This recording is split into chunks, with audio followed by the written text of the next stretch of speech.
Welcome to the Next Level Life podcast with Christine Corcoran. This podcast is made for the powerhouse businesswomen who are ready to ignite their fullest potential. This is where we will dive deep into the mindset breakthroughs and sprinkle in some kick up the butt motivation so you can scale your business with confidence and clarity.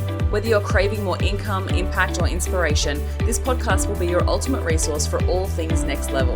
Listen in as we have authentic conversations with game-changing female entrepreneurs as we reveal the secrets of what it takes to rise and thrive. So go ahead, ignite your inner fire, and let's get you taking massive aligned action. Are you ready to elevate? Let's go.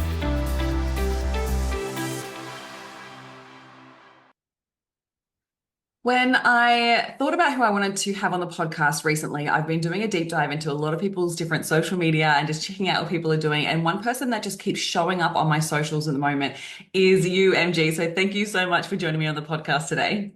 Oh, thank you so much for having me. And I'm very glad that I am popping up on your socials. It's definitely intentional. Yeah, but I think it's like why it keeps showing up is obviously because I keep clicking on it, but but I think there's also an element of you are showing up and doing the work and you're, intentionally sharing authentically. And I think that really resonates with me. Like when I think about people that I love to have share more on the podcast, it's definitely that authenticity piece and that shines through on your social media. So I just want to acknowledge you for that to begin with, because I feel like it's one of the hardest things for people to do is actually really truly share that authenticity piece. But also, do you feel like, I'd love to just jump straight in, do you feel like that's been a bit of a journey for you? Is it something that came naturally from the beginning, or do you feel like you really had to cultivate that? No, it's something that came naturally. And it's interesting because a lot of people share that with me about me and say, like, we love how you share authentically. If I go back to, high school and even primary school, I've always been an oversharer. I think what I've had to learn is that it's okay, Yeah. and to not then beat myself up about it afterwards. Because, back in high school and primary school, social media didn't even exist. And so you'd overshare, and then I would just go home and think about the conversation, be like, oh my gosh, why did I tell people that? Why did I say that? What are they thinking about me? All that kind of thing. So there's been a real mindset shift, not necessarily a strategy shift, more of a, okay, once I've shared that, it's okay to kind of just go through the motion of going, if people don't like me for what I've said, then it's okay. Not everyone needs to like me, and not everyone does. And I am okay with that now. That's been the work I've had to do. But also learning how to communicate it effectively has been another skill I've had to learn as well, because there are certainly ways to, we have thoughts in our head that we probably shouldn't say out loud on our public platform, right? Yeah. And we're all human, so we all do have those thoughts, but we also do need to remember that we have a personal brand, or we have a brand, and you still want to communicate it in an effective way. So I know, if I go back to when I was about 19, 20 and I was vegan, and I went into McDonald's and I told everyone that they were eating rotting carcasses. Oh my God. I Love was it. one of those. I lost friends, surprise, surprise. And, I can now see that it's okay for me to authentically share myself in a way that makes sure that people know it's okay if they don't agree. Yes, so good. And you don't lose friendships over that. They can absolutely have differing of opinions and still have discussions and still be connected. Yeah, absolutely. I love that. And it's really that level of acceptance and welcoming other people's uniqueness as well, right? It's like allowing that you can have a different opinion. I'm also not going to judge you or cut you out of my life because you have a differing opinion. Exactly. Yes. Not a Yeah. vegan anymore, by the way. I love a Big Mac. Love a bit of rotting carcass.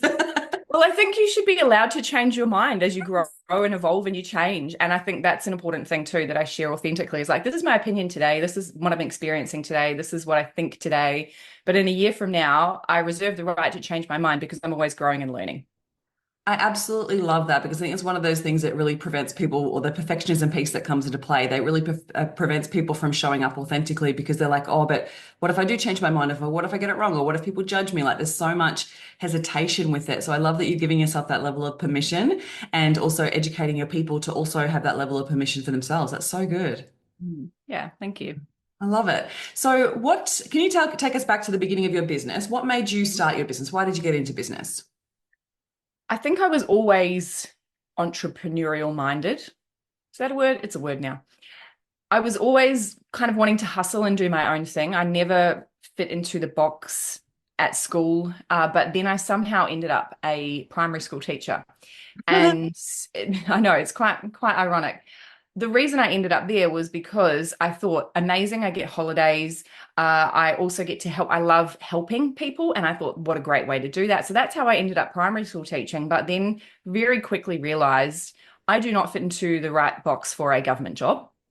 But I'm now stuck here until I had babies and I got maternity leave from both the government and from, well, double dipped really, government and Department of Education. I thought, I could use this time to do something else. And so when my daughter was about 6 weeks old, my eldest, was when I started my first business. And it was a personal training business because I love fitness. And I thought, right, I'll just do what I love, right? I'll do fitness. So quickly realized that unless you own a massive gym in fitness as a PT, you do not earn very much money. Like after the first year, I was like, oh my gosh, I've paid myself less than minimum wage. So I added on mindset coaching and went and studied neuro-linguistic programming and hypnosis because, I mean, most people are aware that when you are doing fitness, you're really doing it because you want to love yourself more rather than, but we tell ourselves it's because we want the six pack or whatever. I mean, who actually has a six pack? Yeah. Surely no one that's happy, right? No, I shouldn't say that because I'm sure there are some happy people with six packs, but I'm like, I like cheese and wine too much. And so added on the mindset coaching, realized very quickly that that was a massive growing industry. And we moved around a lot. So I went online, grew that really quickly. And then people started coming to me and saying, hey, how did you grow this quickly? And so I started teaching people naturally. And I realized I woke up one day and I was like, huh, my clients are all wanting my help with their business. And my original degree is actually a business degree in marketing, but I rejected it because I felt like my first job I got, which everyone said was a dream job as a marketing assistant for a big travel company in New Zealand, I felt like I was just manipulating people with Mm. marketing. It didn't feel authentic. But then I realized actually I've learned this marketing, I've put it into my business, and I'm able to show people how to do it themselves really simply without overcomplicating it. And it kind of comes naturally to me. Maybe I was born with the gift of the gab. Maybe it's just because I'm ADHD. Like I when I studied marketing at university, I was like, this is so easy. Like you Right? literally Yes. just bullshit your way through everything. So funny. I spent most of university drunk because I was like, it's so whereas if you had have got me trying to do like I don't know biology, but it's and now I know it's because I wasn't interested in it. If I'm interested in something, I Yeah. find it really easy and I love it and I thrive. So now what I do is all marketing, and in the last few years have added on AI because one of the biggest issues that I see is that people, they don't really have the capacity to do all the marketing, but you need to do marketing. If you don't do marketing, Yeah. no matter what your business is, your business will not exist. And so therefore you've got to do it. But AI has made it so much easier if you know how to do it well. So now my blend is AI and marketing. There is always mindset stuff that comes up, but to be honest, I outsource most of that now because I really want to focus on marketing and AI and making marketing easier, more streamlined, and getting people using AI well, because that is one of my bugbears. Yeah, love it. Yeah, we're going to talk so much about this. Okay, so good. So I would imagine as well, like with there's so much that I want to dive into here. So obviously running a PT business also, sometimes we go in with the intention like, oh my God, you're going to run your own business, you're going to have your own time. But PT, like they work so hard. They get up so early in the morning and they work late. Like it does not sound like a desirable business to me And at I have a all. history of insomnia. So, because this Oh was like man. my ADHD journey, right? Like I first had anger when I was a kid, and then it turned into anxiety, and then it turned into insomnia, and then it was like this. And now I know it was all just undiagnosed ADHD. But like I was had clients that wanted 5 a.m. sessions, and I was like, so I have to get up at 4:30, and I don't sleep. I mean, I do sleep, but if I know I have to wake up at 4:30, I Yeah. don't sleep. Oh, I'm the same. I'm the same. Yeah, it's horrible. So it was bad. And then I thought, oh yeah, I'm going to have all this extra time because I'll just have, morning and afternoon sessions. But then it meant I never saw my husband because Mm. I was working before school and after school. He's in education. That's how we met. And so it was like, you think the grass is greener. You think it's going to be ideal. I've had that many times in business where you're like, oh, that looks good. I should do that. And then you get into it and you're like, what am I doing? 100%. And I feel like as well, there's an element there around that we get into business because we want to have an element of freedom, right? But Absolutely. And so what do you find now with the way that you run your business? How do you support yourself with creating that freedom? Using AI. I've just dropped that in there so many times because really it has been the answer to so many of my problems. Okay, to be honest, this year I cleared up so much time because of streamlining things with AI that I started a whole new business with a business partner. Mm. Lasted 6 months, and I was like, what am I doing? I don't want to fill my time with more business. So I exited that business and it actually worked out to be one of the best things ever. She is thriving. I'm so happy to refer people to that business. It's great. But I also had that thing like, I've only given this 6 months. I really should be giving this more time. But realistically, as you say, I went into this for freedom and I realized that the business I have created with my own personal brand is something that gives me so much freedom. And what do I want to use that time for? My kids are 9 and 7. I've probably got 2 more years with my 9-year-old before she's like, I don't want to hang out with you in the school holidays. And I am not prepared to waste that time because I get that time with them if I choose it. And that's really what I want to do more of. But I also need to be so mindful because I know what my energy is like. I'm like, oh, I could do this because there's so many things I can do. But I really have to be mindful of going, but is that really the vision? Mm. Like I can do it, but is that what really lights me up? Because it might light me up for like 2 weeks. And then I'm like, no, no, that's not it. And I always bring it back to what I do now, which is really coaching and educate and consult around marketing and AI. And I don't do any done for you because I've done it and I don't like it. Yeah. Love it. But you have to go through that, right? To figure that out. You definitely have that stages in your business where you actually have to say yes to some things to actually figure out what you don't like and you don't want to do.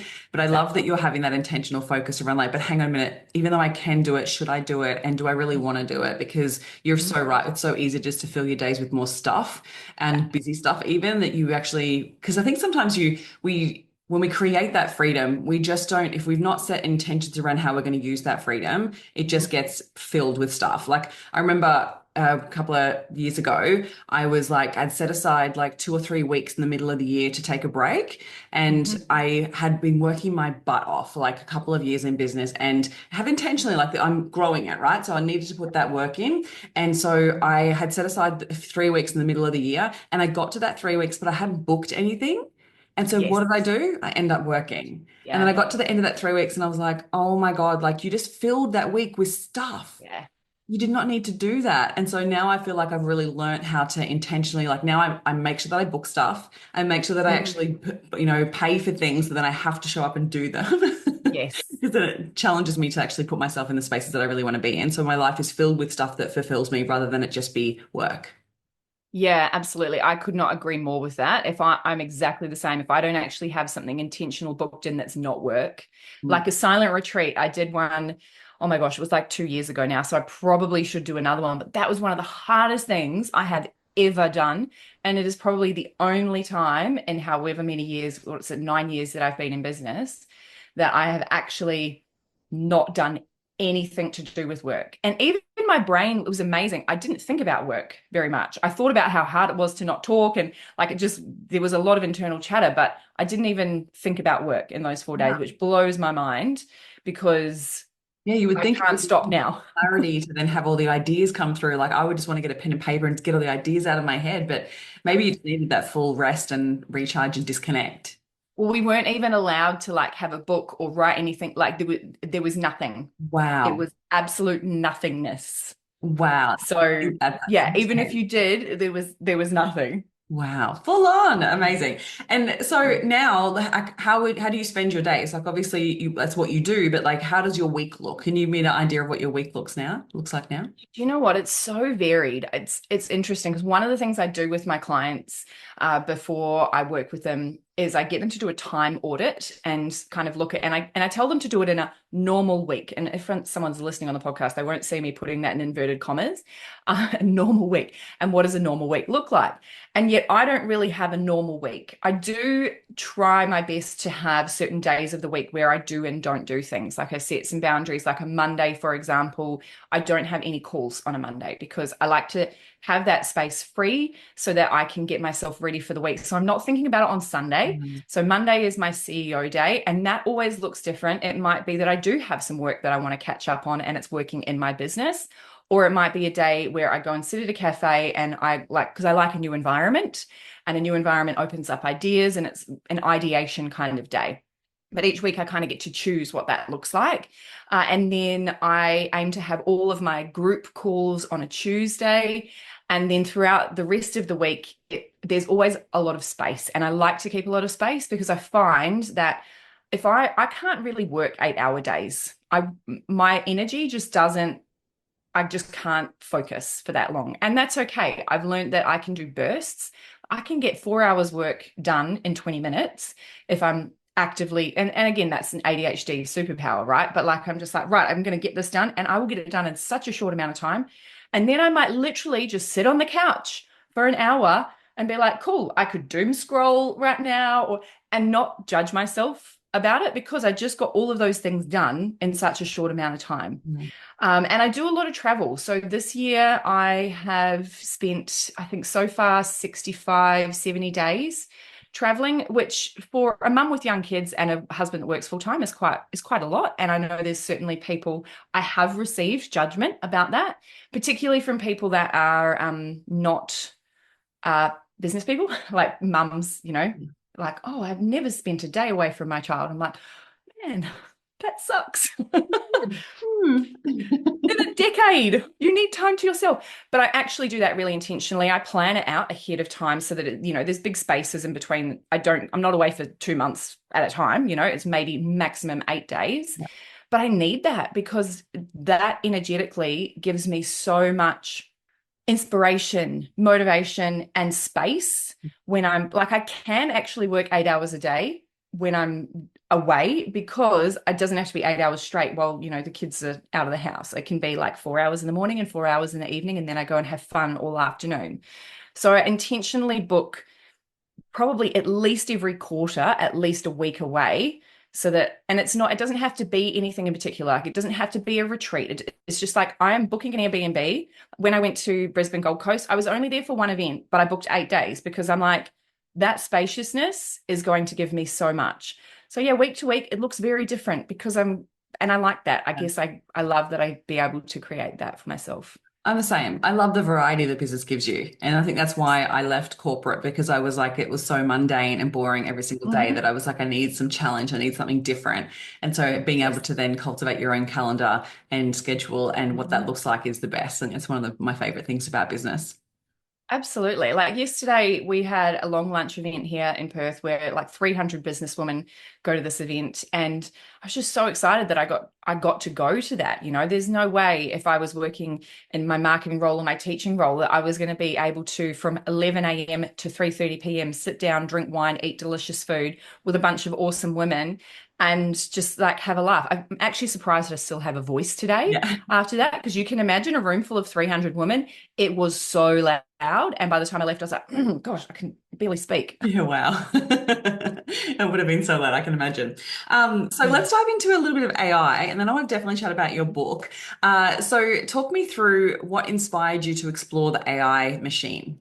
So I didn't even know what AI stood for a couple of years ago. And so when people at the moment, if you go into that Facebook group that everyone knows, like-minded bitches drinking wine, and someone mentions I get bombarded with tags. I've become someone who people look to for AI, particularly for women in business. And yet I have gone through a bit of a journey in this last year of going, am I actually an expert in this?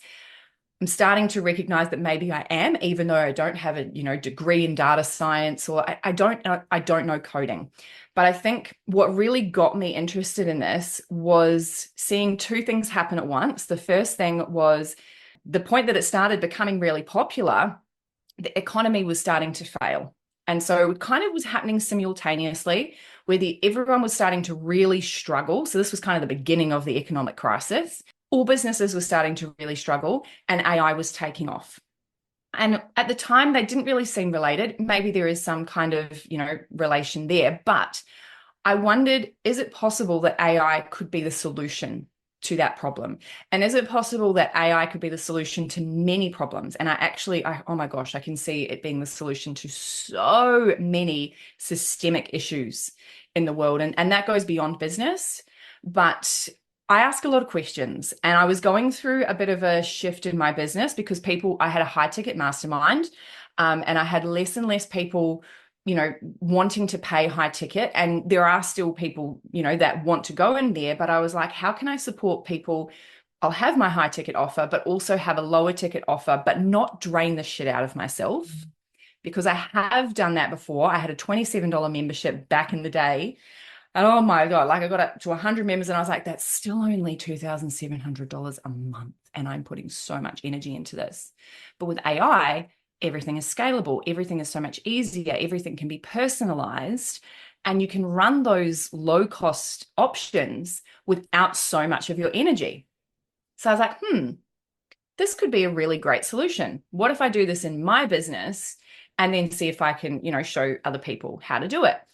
So I did. I burnt down half of my business to create space. So I literally got rid of one of my high ticket masterminds. So I had like my one-to-one, which was high ticket, but then my high ticket mastermind, I just went, right, canceling that. So that literally took out half of my income so that I had the space to learn, because I knew I had quite a learning curve ahead of me. And at the same time, I launched this low ticket membership. All of those people went into that, but of course, they went from paying like $700 a month to $97 a month. So, that was a massive risk. But what I wanted to do was create a coaching bot. So all of the resources that I had grown over time, I wanted this bot to be trained on all of those resources so that these people had access to 24/7 coaching based on the entire knowledge base that I have created through my IP. And I spent a lot of money and time on that bot, which now could be made within about 30 minutes for Wow. free. But I learned a lot in the process. I learned, because what I had to learn was really a lot more in depth than the way you build a bot now. I now understand deeply how those processes work from the back end. I don't know coding. I know nothing about coding, but I do know that you can set these up now in a way that is incredibly powerful, and it doesn't remove the need for coaches. But what it means is that we can do more one-to-one, or we can do more high ticket with the right people and then still serve more people at a lower level if they aren't ready for that higher ticket. But then they get to trust you, right? They're like, oh my gosh, all of this information that comes from Christine, or that comes from MG, or, whoever has created Spot, that's the knowledge base. And now I want to work with them because I've gotten so much out of it for this price point. And imagine like you get to then, with your one-to-one coaching, have even higher level discussions, because all those low level discussions happen with the bot. Mm. So created that. That was super cool. Then got rid of that bot because I was able to make it for free, and the upkeep was a lot easier without the crazy big one that we made that cost a fortune. And yeah, that was kind of where I went with it. And now because I've learned so much and I love educating, I teach people how to implement their own AI bots, AI systems, workflows, everything into their business, because it doesn't matter what kind of business you have. Like, I used to just work with online service-based businesses, but now, I'm working with a dental hygienist, like bricks and mortar, lots of bricks and mortar stores, because everybody has processes and everybody needs marketing. Yeah. And that's what AI helps with. And so I'm loving working with like different types of businesses too, because I'm learning that helps my ADHD as well. Cause I'm like, oh, different things that aren't like not just website builders, or because a lot of online service based, they end up doing kind of like the same stuff. And I'm like, oh, I get to work with a jewelry store. This is fun. Oh, maybe, and I end up buying frigging pearls from them, like just spending all the money I'm making, but it's fun. And it's got to be fun, right? I think that's the best part about business. You get to explore and learn and grow.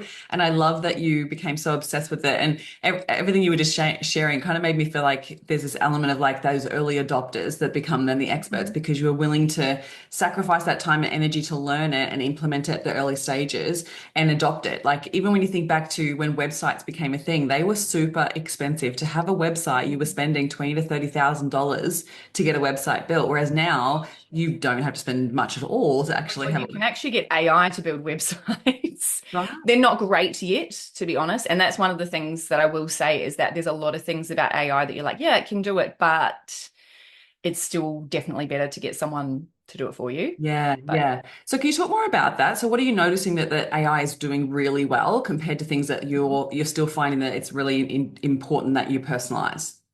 I think AI can do a lot of things really well. Like it can do image generation well, text generation well. It can do website generation well. But the only way it does it well is if you have someone who knows how to use it well and someone who knows how to edit it Mm, because AI is not going to do everything. Thank God, because we need humans, right? We still need a human touch. The way I look at it is that it takes out 90% of the grunt work, and then you still need a human who knows what they're doing to make sure that the grunt work that went in is right and accurate and doesn't look like AI. So this is why I blend AI with marketing, because there's a lot of people that teach AI who don't have the marketing background. And the problem is then if you create marketing messaging with AI and you don't have a marketing background, how do you look at the output and know, oof, that's not right for marketing. That's not going to pack a punch. That's not going to stop the scroll. That's not the messaging or the ideal client we want. You need to actually understand those things. So humans aren't going to be out of a job. Humans just need to be using AI in a way that makes their work more productive or easier, but also to actually use it for just having the creative juices flowing. This is what I love about it is I now get to focus on my magic with my marketing. It helps me to brainstorm ideas. It helps me to refine ideas or come up with new ideas.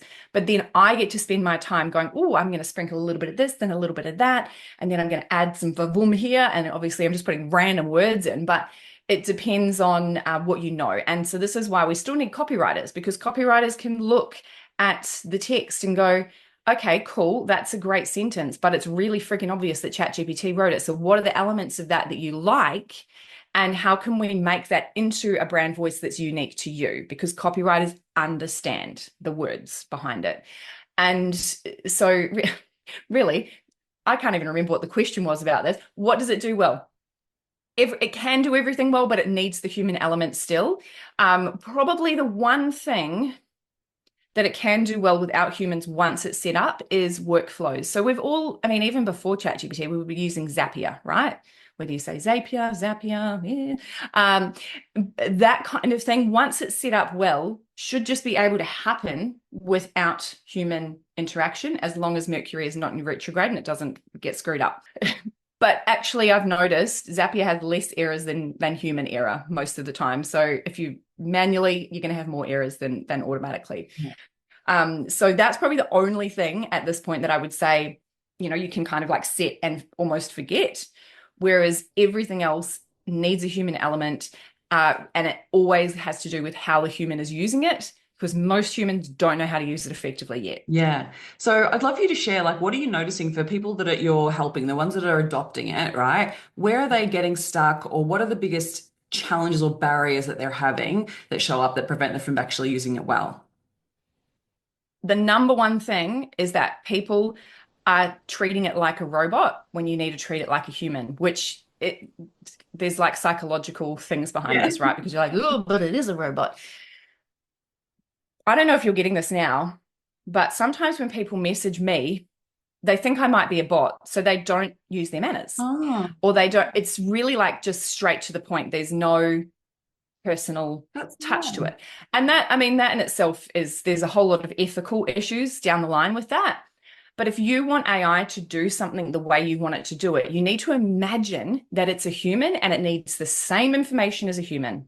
So if you go into ChatGPT and you say, I sell candles, write me a post, Instagram post.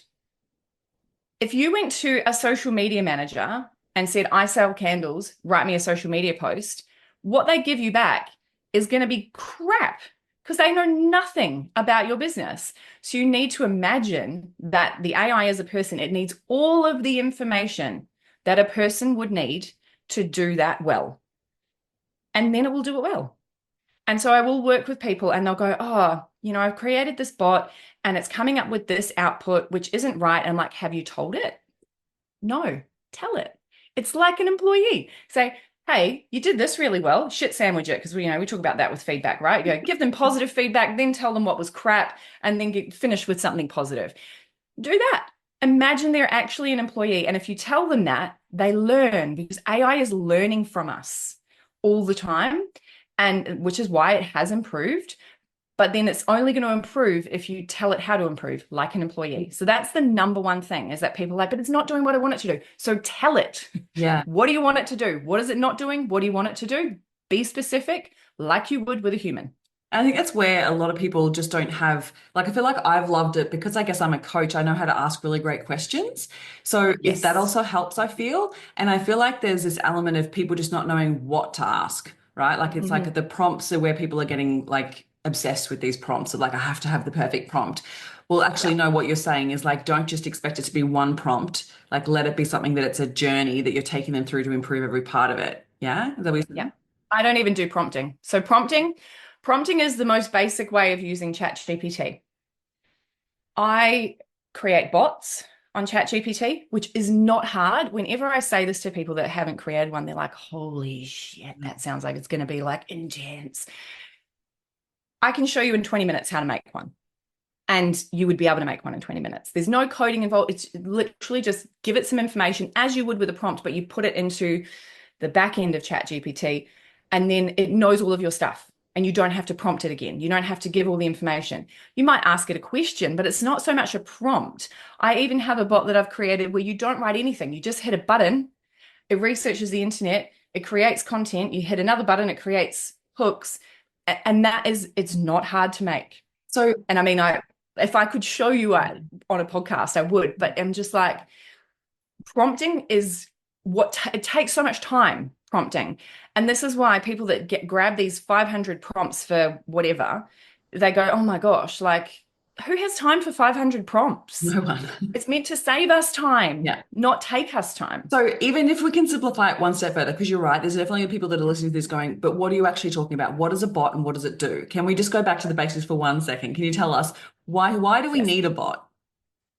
Oh my gosh, because you will save. Like I now have an extra. I've worked it out. Last time I worked it out, it was 10 hours a week. Now it's 15 hours a week, and I work 30 hours a week. So what? There's an extra 6 months Yeah, in my year. crazy. Like, would you like an 18-month year? Yes, please, because January and December don't even count because I've got kids at home. But okay, let's go back. What is a bot? If you have ChatGPT, which I'm hoping everyone at least has a ChatGPT account, free version doesn't matter, and you go to the left-hand side of ChatGPT, there's a thing that says Explore GPTs, and those are bots. GPTs are bots that have been created on the ChatGPT platform that you can use. So, like Alex Hormozy has one, which, by the way, I've been able to hack and get his entire book because he hasn't coded it right so that no one can hack his knowledge base. Oh my God. I just wanted to test it out because I heard that you could get someone's knowledge base from their bot if you did a certain thing. And I was like, let's see if it works on Alex Hormozy's bot. And it did. So I got his entire book. I already have his book. So like I've already paid for it. Sorry, Alex. But that's what a bot is. You can create your own if you have the paid version, which is $20 a month. And like, I really should be an affiliate because that many people have gone onto the paid version because of what I've shown them. The way I work it out is I'm like, if I pay $20 a month, that's, maybe 30 Australian dollars. And it's saving me, it's giving me an extra 6 months a year. I don't even like it's cents. It's like 0.01 cent that it's costing me per hour of usage, For right? an So employee, really. I kind of at multiple employees. Like I've made like I don't know how many I currently have, probably 10.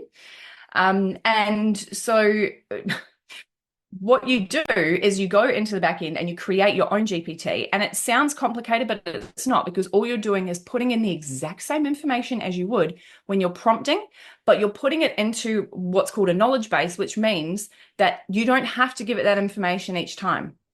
You just go in and you chat with your bot and it already knows all of your information. So like I have an email marketing bot that has my email marketing strategy, examples of my emails that I've sent in the past. It knows, like the first name codes, that kind of stuff, so that I can just copy and paste it across to what I use and it comes up with the right first name. It has what else have I like it's got my brand voice, it's got like how I want subject lines to be written, all of that kind of stuff in there. So my email marketing is so easy and I can connect the bots too. I love that. Connect the bots. It's like connect the dots. So I have like a bot for a particular product, AI marketing machine. So that bot knows that offer super well, knows it inside out, knows the terms and conditions, knows what's included, helps me with my marketing for that offer. But I can connect those two and be like, okay, now I want you to write an email to my list. So I get the AI marketing machine bot to talk to my email marketing bot, and they do the work together. So they do teamwork without like having the personality clash. So good. So crazy, isn't it? Like when you put it like that, you're like, holy hell, like what world are we living in? Yeah. And like it's not, I'm able to do this because I understand marketing really well.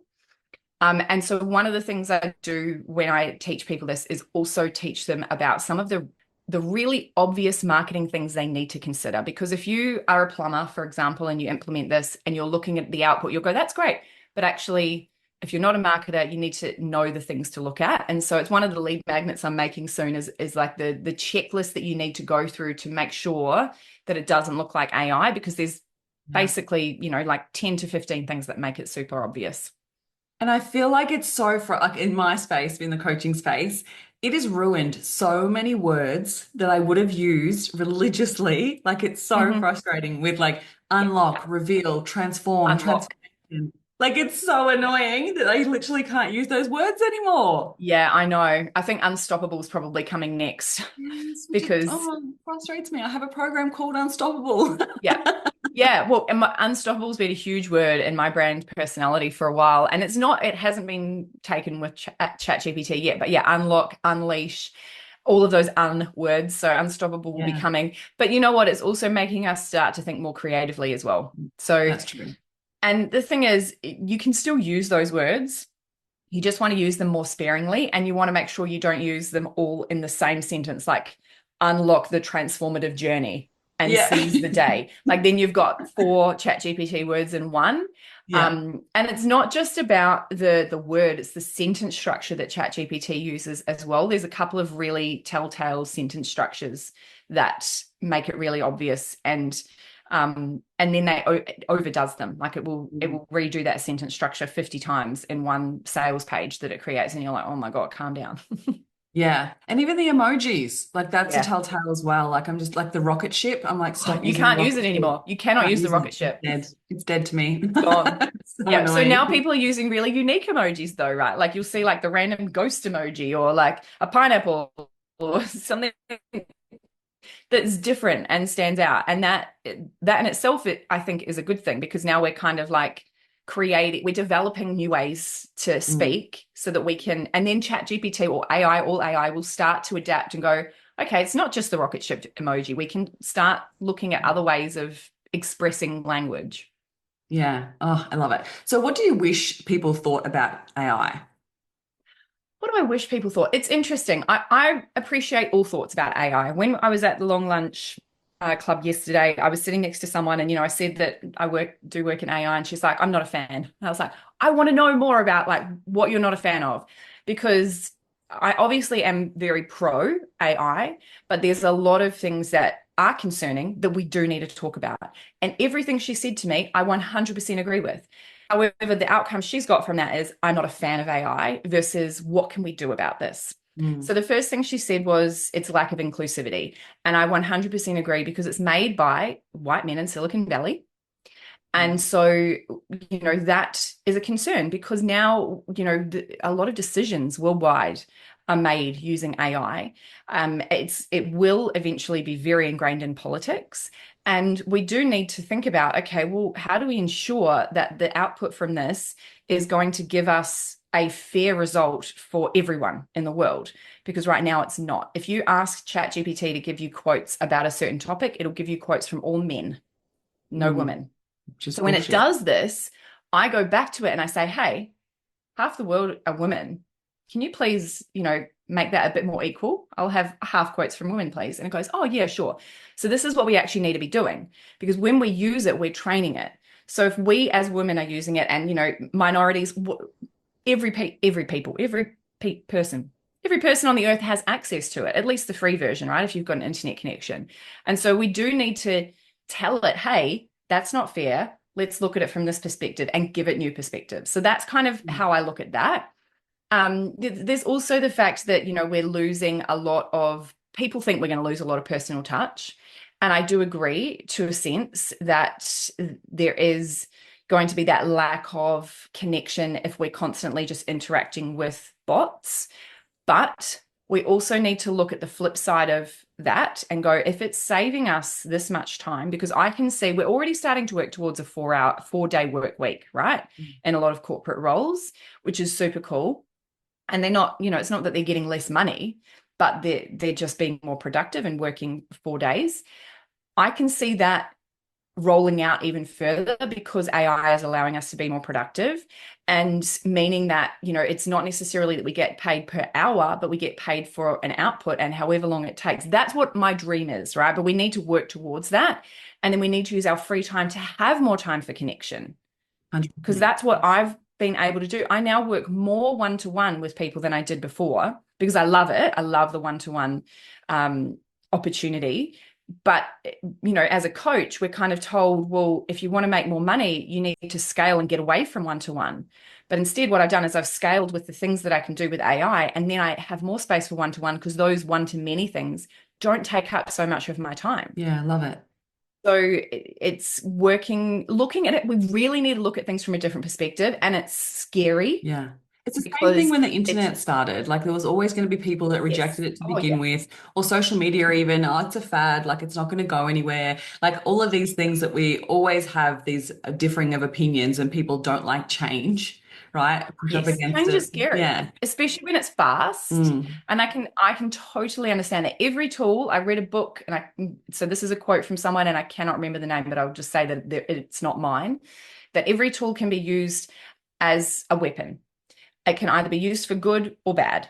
And it's like a car, like a car is a tool, but people can run people over with cars. A hammer's a tool to use to build a house, but people can smash someone in the head with a hammer. Now, I'm not saying that we should go and run people over and smash people in the head or hack into things using AI or pretend that we're something that we're not.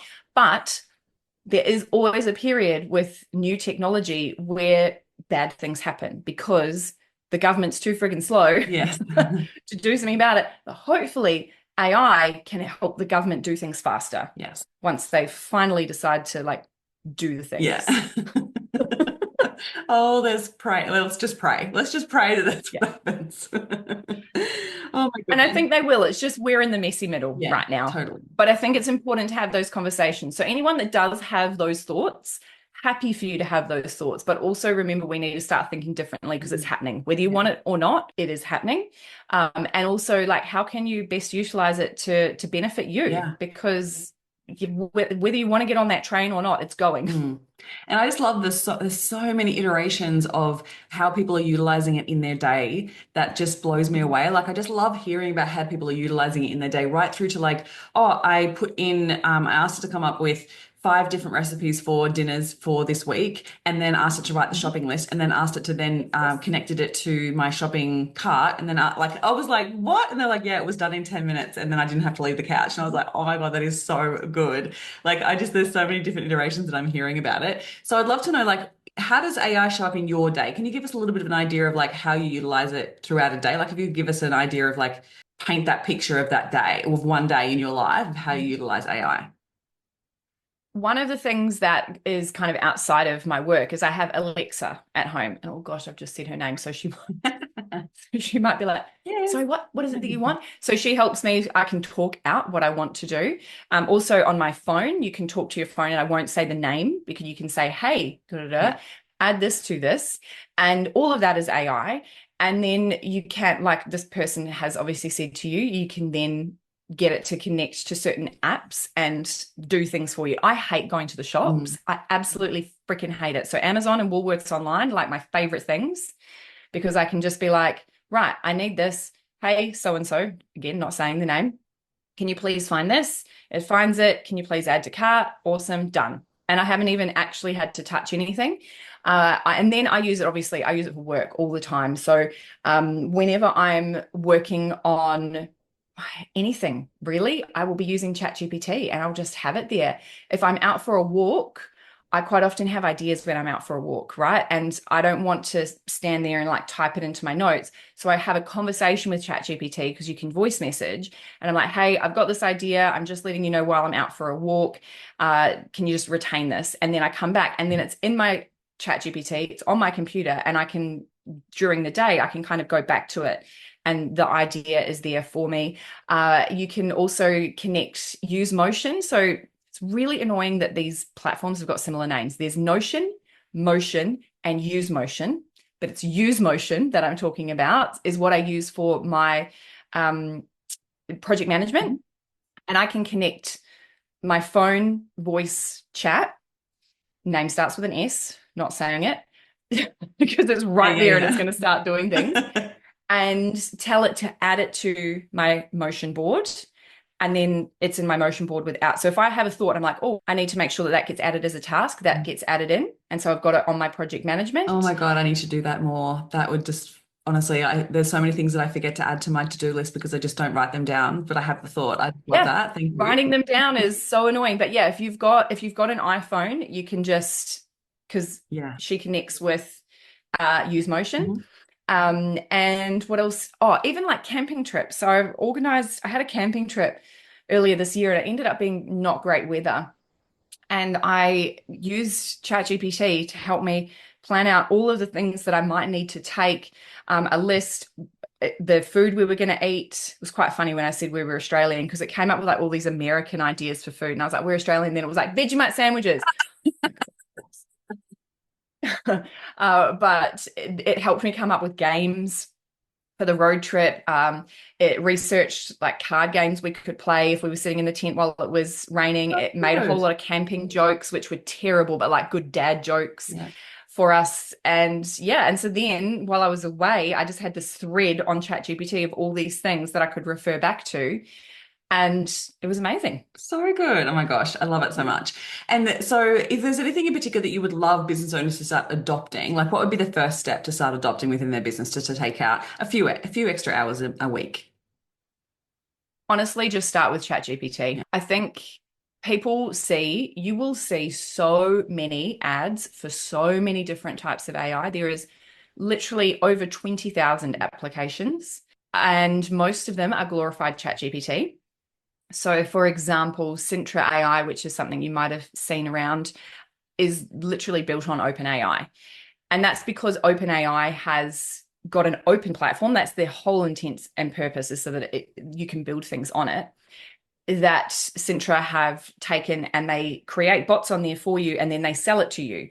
And you pay a lot more than what you'd pay for ChatGPT to access it, but you could just create it on ChatGPT yourself for a lot less. And so start with ChatGPT and really nail it, because once you can start to get a really good outcome from ChatGPT, you will have learned things that are also going to help you communicate better with other forms of AI. If you don't love ChatGPT, the other options, there's obviously heaps of options. So the one I like the most at the moment is Perplexity. Perplexity it's great for research. Because it's a lot better connected to real-time internet, Mhm. but it also has spaces on it, which ChatGPT doesn't have currently. Depending on when this episode comes out, ChatGPT is about to release 5.0, and I'm hoping that they have spaces, because at the moment you just have like a thread after thread after thread, and then you've got to go refind. Like if you've got something from 3 months ago that you Mm. want to find, you're like, I am never going to find this now because I use it 25 times a day. So Perplexity's created like these folders, which is really helpful. But just nail that first and use YouTube. Like I shared the other day. I mean, I charge money to teach people AI, but if you really want to and you don't want to pay, go and use YouTube and you can learn so much. That's how I learned. And yes, I've spent hours and hours and months learning it. So it is quicker to potentially pay someone and learn from someone who can just kind of Yeah. succinctly put it into one place. But honestly, I just basically swapped out my evening scroll to watching YouTube videos for 6 months, and and I still do that because things are always changing. Yeah. But you just need to nail that one thing, and that in itself, just using ChatGPT effectively could save you 10 hours a week without having to learn all the other things yet. Yes, yet. Yes, that's it. But at least allowing yourself just to dive back in. So if you've been someone that has started with it but then kind of gave up on it, go back and actually start building it out so that it actually works for you. Because I feel like that's one of the things that stops people from really adopting it effectively is they kind of gave up because it felt a little bit hard or it wasn't really pumping out what they really needed, but just get better at actually utilizing it. Exactly. Yeah. Yeah. I think we're really impatient, Yeah, generally speaking, in totally. 2024. We're like, if I'm not good at it straight away, then I'm just not doing it, or it's shit. But I mean, I said this to you before we hit record. If your output from AI is not what you want it to be, it's not the AI, it's you. Sorry, not sorry. You haven't given it the information. I mean, yes, there is an element of, it's trained based on what it's been trained on, and that's very much, white men from Silicon Valley. Mm. So there is some things that need to be edited, but if it's not giving you at least a 90% output of what you want, then it's you. The rest of the 10% is on you anyway, because we need humans, and that's a good thing. Yes, 100%. 100% agree with you. Thank you so much for sharing all of that with us today, Em. It's been absolutely such a joy chatting with you. I really appreciate it. If there's anything that you would love to share, like a last piece of advice when it comes to taking your business to the next level for someone listening, what would you say? I would say, one thing, if I could, let's say one You thing, can say multiple. fail forward. Fail forward is the number one thing that I would say to anyone who wants to take their business to the next level. It's something that I have done. I've failed so many times at so many things. Like, I've had failed launches and I've had six-figure launches. If you fail, it's an opportunity to learn. And it's the same with AI. You might get an output that you're like, oh, that's a fail. Awesome. What can you learn from that? What can you take forward in order to take yourself to the next level? And that one of the biggest skills, and it's one of the ones I instill with my kids, because it's like, great, you've had a failure. Celebrate what you learned from that failure when you've felt the emotions. Because sometimes it's okay to be like, oh my God, I suck and I'm going to cry myself to sleep tonight. But tomorrow morning, I'm going to wake up and be like, let's go. Yes, I love that. Such great advice. 100% agree with you. Thank you so much. I really appreciate you sharing your goodness and authenticity with us today. Thank you. Thank you so much for having me. Thank you for listening. And if you've found any value out of this episode, make sure you hit the follow button so you get access to the episodes as soon as they are live. And make sure you come hang out with me on Instagram. You can find me at ChristineCorcoran_coach. Have an incredible week.